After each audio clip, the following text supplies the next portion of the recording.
Assalamualaikum warahmatullahi wabarakatuh. Bagaimana kabarnya anak-anakku sekalian? Semoga kalian tetap selalu dalam lindungan Allah Subhanahu wa taala dan tetap diberikan kesehatan serta kekuatan untuk menjalankan ibadah puasa. Amin. Nah, hari ini Ibu akan memberikan materi tentang amalan sunnah di bulan Ramadan. Apa saja amalan sunnah itu? Nanti akan Ibu jelaskan. Nah, di sini Ibu akan menjelaskan amalan sunnah di bulan Ramadan. Sebelum kalian menyimak mengenai beberapa amalan sunnah, kalian harus ketahui dulu apa itu sunnah. Yang dimaksud sunnah itu apa. Jadi sunnah itu apabila kalian mengerjakan amalan itu, kalian akan mendapatkan pahala yang berlimpah, pahala yang berlipat. Tetapi apabila kalian tidak melaksanakan amalan itu, kalian tidak berdosa atau tidak apa-apa. Nah, di sini Ibu akan menjelaskan hanya beberapa saja, nomor 1 sampai 12 amalan sunnah di bulan Ramadan. Sebenarnya masih banyak sekali amalan sunnah yang bisa kamu lakukan. Ini Ibu hanya memberikan beberapa saja yang Ibu urutkan mulai dari kalian bangun tidur. Nah, nomor 1 adalah qiyamul lail. Qiyamul lail itu adalah bangun dari tidur pada saat malam hari, sekitar jam 3 pagi atau di sepertiga terakhir. Kamu melaksanakan sholat malam, kamu bermunajat, memohon doa kepada Allah. Apa saja doa yang kalian panjatkan, insya Allah Allah akan kabulkan. Qiyamul lail ini juga kalian bisa mendapatkan pahala yang sangat banyak karena Allah sangat mencintai hambanya yang rajin untuk melakukan ibadah atau sholat di sepertiga malam terakhir. Nah, untuk amalan yang kedua yaitu mengakhirkan makan sahur. Kira-kira kalian setiap hari makan sahur jam berapa ya anak-anak? Apakah ada yang makan sahurnya jam 1 malam? Nah, tentu tidak kan? Nah, kenapa Rasulullah itu memberikan contoh makan sahur itu di akhir waktu? Nah, kenapa kira-kira ya? Nah, sebenarnya hikmah apa sih mengakhirkan makan sahur? Jadi makan sahur itu di akhir waktu sebelum sholat subuh. Jadi ada hadis yang menyatakan dikisahkan dari Anas, dari Zaid bin Sabit, ia berkata, kami pernah makan sahur bersama Nabi, kemudian kami pun berdiri untuk menunaikan sholat. Kemudian Anas bertanya kepada Zaid, berapa lama jarak antara azan subuh dan sahur kalian? Nah, Zaid menjawab, sekitar membaca 50 ayat. Nah, bacaan 50 ayat bukanlah waktu yang lama. Jadi bisa disimpulkan bahwa mengakhirkan makan sahur itu sekitar 15 hingga 30 menit sebelum sholat subuh. Sebenarnya maknanya atau hikmahnya apa sih, Bu? Kenapa kok kita kenapa Rasulullah mengakhirkan makan sahur?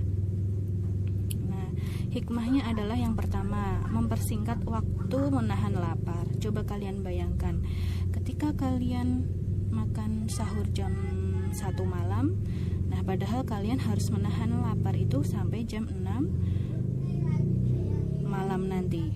Nah, berarti waktunya sangat panjang. Nah, kalau kalian kira-kira makan sahurnya jam 3:30 atau karena di sini sholat subuhnya jam 4:30, kalian bisa memulai jam 3:30. Nah, itu akan mempersingkat waktu menahan lapar kalian. Yang kedua adalah bisa sholat subuh tepat waktu. Nah, kalian kalau sholat subuh, kalau kalian sahur jam 1, sholat subuhnya jam 4:30, pasti kalian merasa kekenyangan dan sangat kantuk dan ingin tidur lagi kan. Nah, akhirnya kalian meninggalkan sholat subuh. Nah, yang ketiga, agar tidak tidur setelah makan sahur. Nah, seperti yang Ibu jelaskan tadi. Jadi setelah makan sahur kalian kenyang lalu kalian tidur, akhirnya kalian tidak sholat subuh. Nah, sholat subuhnya tertinggal.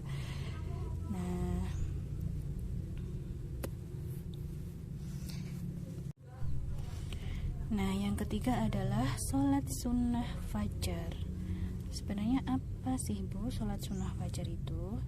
Sholat sunnah fajar itu sholat sunnah yang kalian kerjakan sebelum sholat subuh, yaitu 2 rakaat sebelum sholat subuh. Sebenarnya keutamaan dari sholat sunnah fajar itu apa ya? Keutamaannya menurut hadis dari Aisyah, di mana Rasulullah Shallallahu Alaihi Wasallam bersabda, 2 rakaat fajar atau salat sunnah qobliyah subuh lebih baik daripada dunia dan seisinya. Hadis riwayat Muslim. Wah, Masya Allah, ternyata keutamaan sholat sunnah fajar itu mengalahkan dunia dan seisinya. Subhanallah ya anak-anak. Nah, sekarang kita lanjutkan. Yang keempat adalah membaca Al-Quran. Membaca Al-Quran, tilawah Al-Quran ini sudah setiap hari kalian lakukan. Kalian setiap hari sudah melaksanakan tilawah di rumah masing-masing ya. Bisa ketika pagi hari, bisa ketika siang hari, bisa ketika setelah sholat tarawih atau sebelum sholat isya. Nah, keutamaannya pasti banyak sekali. Apabila kalian membaca satu huruf dalam surat Al-Quran, pahalanya adalah sangat berlipat ganda. Nah, yang nomor 5 adalah sholat sunnah duha. Nah, ini juga sudah kalian laksanakan setiap hari, bahkan di sekolah juga setiap hari kalian sholat sunnah duha. Sholat sunnah duha ini keutamaannya juga memperbanyak rizki, memudahkan kita menuntut ilmu, terus menyelamatkan kita di dunia dan sebagainya. Nah, yang nomor 6, menjaga lisan dan perbuatan. Ketika kita berpuasa, nah, apabila kita menjaga lisan atau perkataan kita dari perkataan yang buruk, menjaga perbuatan kita dari perbuatan yang buruk, itu akan mendapatkan pahala yang sangat berlimpah ketika di bulan Ramadan. Nah, yang ketujuh adalah memperbanyak sedekah. Memperbanyak sedekah, apalagi sekarang ini kalian sedang menghadapi pandemi COVID ya. Jadi karena pemerintah melaksanakan social physical distancing, jadi dari semua segi kehidupan dibatasi. Misalkan dari segi perekonomian, pendidikan, kegiatan kalian dibatasin. Karena apa? Karena untuk menyelamatkan diri kita atau menghindari dari wabah corona. Nah, tentu ketika semuanya dibatasi, saudara-saudara kita yang kurang mampu, mereka pasti akan kesusahan untuk mencari rezeki, ya kan? Nah, di bulan Ramadan ini, apabila kalian ingin memberikan sedekah kepada tetangga kalian atau saudara kalian yang kekurangan, nah, kalian akan mendapatkan pahala yang sangat berlimpah sekali. Nah, Bu, kalau misalkan kita nggak punya uang, terus kita nggak bisa sedekah dong. Nah, kira-kira gimana? Nah, ternyata meskipun kita nggak punya uang, kita masih tetap bisa bersedekah. Dalam hadis diriwayatkan, setiap persendian manusia wajib disedekahi setiap hari yang padanya matahari terbit. Beliau bersabda, mendamaikan antara 2 orang yang berselisih adalah sedekah. Membantu orang yang dalam masalah kendaraannya, lalu menaikkannya ke atas kendaraannya atau mengangkut barang bawaannya ke atas kendaraannya adalah sedekah. Nabi bersabda lagi, mengucap mengucapkan kalimat yang baik juga sedekah. Setiap langkah yang dia berjalan menuju masjid untuk sholat adalah sedekah. Menyingkirkan gangguan dari jalan adalah sedekah. Hadis riwayat Al-Bukhari dan Muslim. Nah, ternyata sedekah itu tidak harus dengan materi.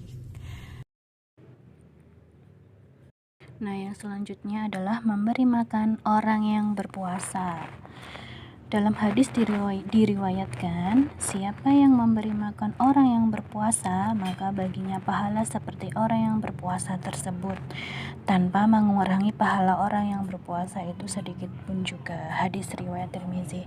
Jadi anak-anak, ketika kalian mempunyai rezeki yang lebih, nah kalian ingin memberikan makanan untuk orang yang berpuasa, wah, betapa besarnya pahala yang kalian dapatkan. Kalian mendapatkan pahala orang-orang yang berpuasa tersebut. Subhanallah. Nah, yang selanjutnya adalah menyegerakan berbuka. Menyegerakan berbuka ini, kenapa sih kita harus menyegerakan berbuka?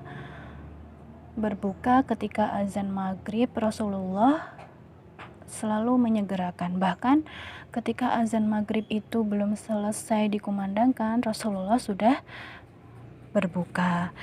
Nah, kira-kira apa sebenarnya yang membuat Rasulullah itu menyegerakan berbuka? Dalam hadis diriwayatkan, Rasulullah bersabda, manusia akan senantiasa dalam kebaikan selama mereka menyegerakan berbuka. Hadis riwayat Bukhari dan Muslim.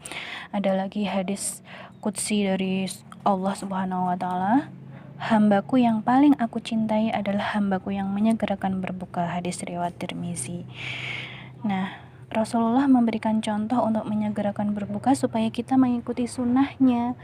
Nah, karena di sisi lain ternyata menyegerakan waktu berbuka itu salah satunya adalah untuk membedakan puasanya orang-orang kafir. Ternyata orang-orang kafir itu juga melaksanakan ibadah puasa, tetapi orang-orang kafir itu berbukanya menunggu hingga munculnya bintang-bintang di langit, seperti hadis yang diriwayatkan oleh Abu Daud. Orang Yahudi dan Nasrani mengakhirkan berbuka hingga muncul bintang-bintang. Hadis riwayat Abu Daud. Nah, untuk itu kalian bisa melaksanakan ketika azan maghrib sudah dikumandangkan, kalian langsung berbuka puasa. Nah, kira-kira Rasulullah berbuka puasanya memakan apa ya? Nah, sunnah atau apa yang dilakukan Rasulullah ketika berbuka puasa. Nah, diriwayatkan dalam hadis dari Anas bin Malik berkata, Nabi biasanya berbuka puasa sebelum sholat dengan rutop. Apa itu rutop? Rutop itu kurma basah atau kurma yang masih muda. Jika tidak ada rutop, maka beliau berbuka dengan tamar atau kurma kering atau kurma yang biasanya kalian makan yang warnanya coklat tua. Nah, itu namanya tamar. Dan jika tidak ada tamar, beliau meminum seteguk air. Nah, ini diriwayatkan oleh hadis riwayat Abu Daud. Nah, jadi sunnah yang selanjutnya adalah berbuka dengan memakan kurma. Kalau tidak ada kurma, kalau aku nggak bisa beli kurma karena harganya mahal, nah kalian bisa meminum seteguk air, itu kalian sudah mendapatkan pahala sunnah seperti yang dilakukan oleh Rasulullah. Nah, terus sebenarnya apa sih hikmahnya? Kenapa Rasulullah itu memberikan contoh berbuka dengan kurma? Nah, di dalam kurma, sesuai penelitian para ahli, kurma itu mengandung kadar gula yang sangat tinggi. Ketika kita berpuasa menahan lapar dari pagi hingga sore, tentu kita merasa kekurangan energi. Nah, dengan kita memakan kurma, kita mendapatkan energi yang lebih atau kalori yang tinggi dari kadar gula atau glukosa di dalam kurma tersebut. Nah, sehingga menjadi tubuh kita yang lemah, letih dan lesu langsung bersemangat, langsung berenergi. Nah, selanjutnya amalan sunnah yang lain adalah sholat tarawih. Nah, Sholat tarawih ini sudah kalian lakukan di rumah kalian kan? Karena sekarang ada pandemi COVID, kalian harus melaksanakan sholat tarawih di rumah kalian masing-masing. Nah, untuk bilangan sholat tarawihnya bisa kalian 11 rakaat sudah ditambah witir, atau 23 rakaat sudah ditambah witir. Nah, terus yang terakhir adalah iktikaf di masjid atau berdiam diri di masjid untuk berzikir, memanjatkan doa, mengingat Allah. Nah, itu juga menjadi sunnah yang bisa kalian lakukan di bulan Ramadan. Demikianlah materi yang sudah Ibu sampaikan. Semoga materi ini bisa bermanfaat untuk kalian, bisa bermanfaat untuk menambah pahala kalian di bulan Ramadan. Amin. Nah, demikianlah video yang Ibu buat hari ini. Ibu mohon maaf apabila ada kekurangan. Wassalamualaikum